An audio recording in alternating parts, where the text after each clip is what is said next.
What if I told you that for years, a major city in Canada was unknowingly consuming meat mixed with human remains, while the police looked the other way?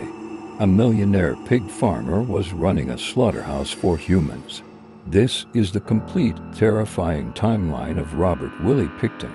Robert and his brother David weren't just farmers. They were millionaires. They owned a 17-acre property in Port Coquitlam worth millions.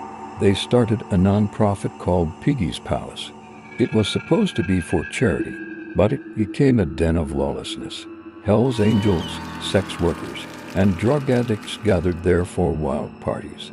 But while the music played, women were disappearing into the mud. Between 1983 and 2002, Vancouver's downtown east side became a hunting ground. Women, mostly Indigenous, poor, or struggling with addiction, were vanishing.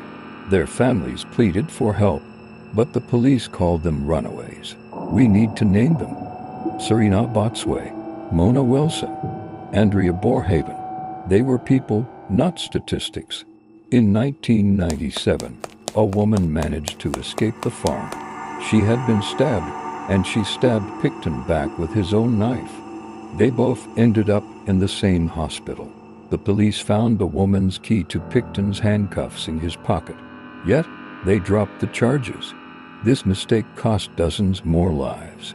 Why was a millionaire farmer protected while women were dying? It wasn't a murder investigation that caught him. It was a search warrant for illegal guns. When police stepped onto that farm, they realized they had walked into a graveyard. The ground was literally saturated with human DNA. They found skulls sawn in half. They found feet stuffed into buckets. This is the part that turned the world's stomach. Pickton had a licensed meat-cutting plant on site. He admitted to grinding human remains and mixing them with pig meat. He distributed this product to friends, and through his brothers' social circles.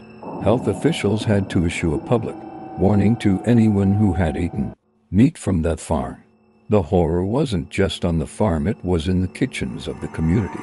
The police put an undercover agent in Pickton's cell. Pickton, thinking he was talking to a fellow criminal, bragged. He held up his hand and said he killed 49.